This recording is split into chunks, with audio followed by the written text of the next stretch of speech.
सुलभा देख तो।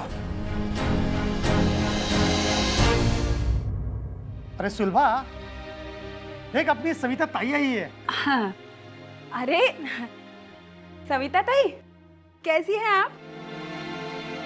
आप बैठिए सविता ताई, मैं आपके लिए चाय लेके आती हूँ। नहीं चाहिए चाय। सविता ताई, आप कुछ सोच रही हो क्या? तुझसे क्या मतलब? हाँ? नहीं, आप अचानक ऐसे यहाँ चली आई और जब से आई है तब से कुछ बोल भी नहीं रही है, इसलिए पूछा। कुछ काम था क्या? मतलब कुछ चाहिए क्या? मेरा दिमाग मत चाटा। मैंने कहा ना, मुझे तुझसे कोई काम नहीं है। तू जा। मैं कहाँ जाऊँ? तेरा अपना घर नहीं है क्या? अरे ताई, ये मेरा तो घर है, आप मेरे घर आई हो। ए, पागल समझती है क्या मुझे? अभी मैं मजाक करने के मूड में नहीं हूँ। एक बार कह दिया ना कुछ काम नहीं है, तू जा अपने घर जा। अरे ताई, मजाक तो आप कर रही हो। देखो, आप अपनेपन से आई हो, अपना समझकर यहाँ आई हो, मुझे खुशी है, लेकिन आप तो बकवास क्या कर रही है? अपना समझ कर आई इसीलिए तो मेरे घर में आई हूँ, और मेरे घर में तू मेरा स्वागत करेगी क्या? वाह ताई, ये हमारा घर है, आपका घर वहाँ है, बाजू वाली खोली। अरे क्या बकवास कर रही है? ये मेरा घर क्या लगा रखा है तूने? हाँ? ये मेरा घर हड़प करने की इच्छा है क्या? तेरे सोच में कोई खोट लगती है मुझे। अरे ये घर मेरा है, ये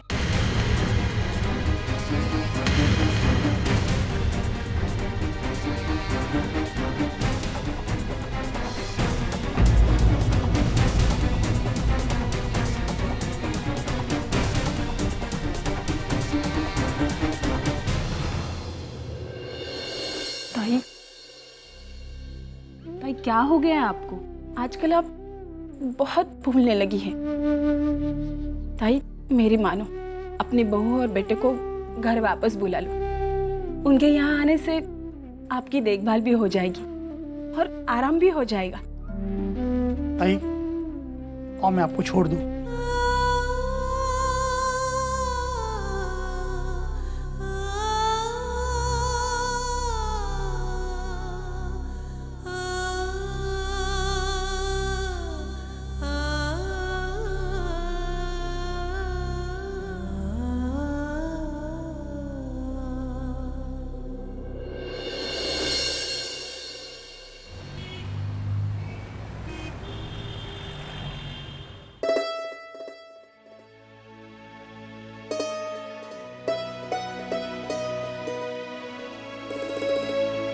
माधुरी, अरे अर्चना, तुम आ गई? कितना टाइम लगा दिया तुमने आने में? मैं कब से तुम्हारा वेट कर रही थी। हाँ वो थोड़ा ट्रैफिक था। ये सब छोड़ो, मुझे बताओ तुमने इतनी जल्दी में यहाँ क्यों बुलाया मुझे?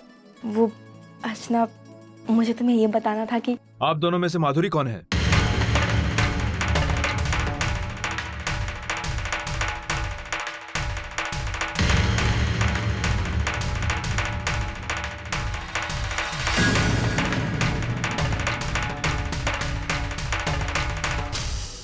जी, मैं माधुरी हूँ। बताइए क्या बात है? आपको हमारे साथ पुलिस स्टेशन चलना होगा।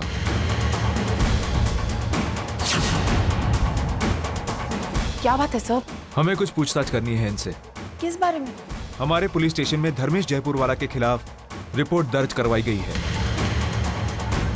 जिसके मुताबिक धर्मेश जयपुरवाला वैशाली करंजकर को धोखा देकर कहीं भाग गया है।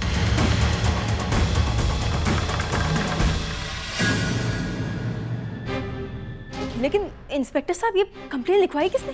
खुद वैशाली करंजकर, उसकी बहन मिसेस वर्षा और जीजा सतीश ने। फ्रॉड केस है ये। 400 BC का इल्जाम लगाया है उस पर। शायद धर्मेश को इस बात का पता था कि ऐसा ही कुछ होने वाला है, इसलिए वो हमसे बचकर कहीं रफू चक्कर हो गया है वो। आप उसे पकड़ने में हमारी मदद कीजिए। मिसेस माधुरी, आप चलिए हमारे साथ। एक मिनट इंस्पेक्टर साहब। इट्स ओके अर्चना, ये बस अपनी ड्यूटी निभा रहे हैं। आई थिंक हमें इनके साथ कोऑपरेट करना चाहिए। चलिए इंस्पेक्टर साहब।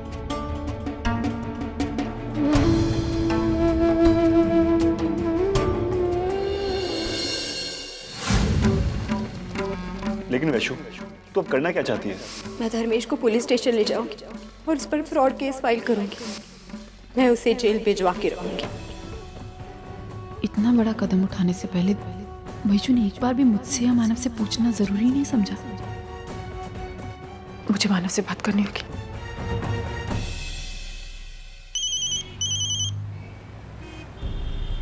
अर्चना, मैं बस थोड़ी देर पे घर पे आ रहा हूँ।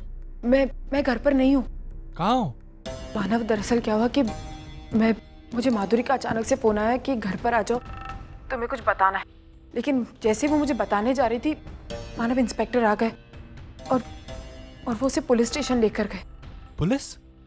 लेकिन पुलिस उसे क्यों ले गई? क्योंकि मानव, वैशु, वर्षु और सतीश ने पुलिस से कंप्लेन की है कि धर्मेशी ने वैशु को धोखा दिया है। मानव, मेरी कुछ समझ में नहीं आ रहा मैं क्या करूं। अरे लेकिन उन लोग को ये सब करने से पहले एक बार बता तो देना चाहिए था। मानव, ये सारी बातें हम बाद में कर सकते हैं। फिलहाल मुझे माधुरी की बहुत टेंशन हो रही है मानव। पता नहीं वो पुलिस वाले उसके साथ कैसा बर्ताव करेंगे, क्या करेंगे, मेरी कुछ समझ में नहीं आ रहा है मानव। अर्चना, तुम सीधा पुलिस स्टेशन पहुंचो। मेरे पास कुछ कैश पड़े हैं, मैं घर पे रख के सीधा पुलिस स्टेशन आता हूँ। तुम घबराओ मत। ठीक है मानव। हाँ।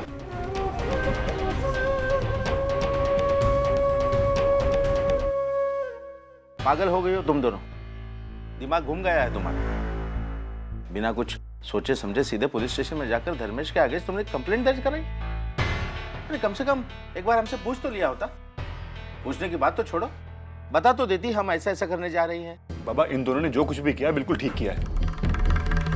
धर्मेश ने वैशु के साथ धोखा किया, उसकी जिंदगी बर्बाद कर दी और वो ऐसे ही सिर उठाकर बाहर घूम रहा है।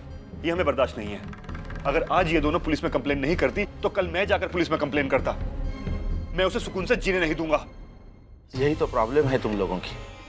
सिर्फ उम्र बढ़ गई है तुम्हारी, दुनियादारी की कोई समझ है ही नहीं तुमको।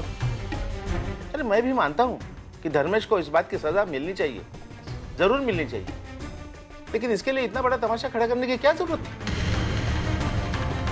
अब ऐसे भी बात पुलिस तक पहुंच गई है। पूछताछ के बहाने 100 बार पुलिस दरवाजे पे आएगी, लोग देखेंगे, क्या कहेंगे वो लोग? हाँ, जो बात बिना इज्जत गंवाए हो सकती थी, उसके लिए इज्जत दांव पे लगाना कहाँ की समझदारी है भाई? सिखाने और समझाने की जरूरत इन्हें नहीं, आपको है। मतलब? किस समाज से डर रहे हैं आप, जो दूसरों की मुश्किलों पर हंसना जानता है, जो दूसरों के जख्म कुरेदना जानता है, और जब हमें मदद की जरूरत पड़ती है तो कौन आता है हमारी मदद के लिए? कोई नहीं। देखिए, मुझे अपनी बेटियों की चिंता है। कौन क्या कहता है इससे मुझे कोई लेना देना नहीं। आपको अगर उनकी चिंता है तो आप जाइए उनके पास। तुम लोगों से बात करना भी गुनाह है। आओ। तुम्हें जो करना है करो। हाँ, लेकिन एक बात कहता हूँ, ध्यान से सुन लो। आगे जाकर कोई प्रॉब्लम आएगी ना तो उसके सॉल्यूशन के लिए मेरे पास मत आना। आओ। देखो, तुम दोनों उनकी चिंता मत करो। थोड़ी देर के बाद वो शांत हो जाएंगे और तुम्हें कहेंगे कि तुम दोनों ने जो किया सही किया। लेकिन सच बताओ, मुझे भी तुम दोनों ने जाकर जो कंप्लेंट की, मुझे ऐसा लगा कि तुम दोनों ने जल्दबाजी की। अगर पहले हम लोगों से बात करते तो कुछ अलग रास्ता निकल जाता। पुलिस कंप्लेंट करना तो आखिरी रास्ता होता। आई यकीन मान, हम भी नहीं चाहते थे कि ये बात पुलिस तक पहुंचे, लेकिन हमारे पास और कोई ऑप्शन नहीं था। वहां जाकर हमें पता चला, जिस दिन ये पूरा तमाशा हुआ था ना, उस दिन से लेकर आज तक धर्मेश अपने घर पर नहीं है, ऑफिस में नहीं आया, अपने किसी दोस्त के पास नहीं है, उसका फोन लगातार बंद आ रहा है।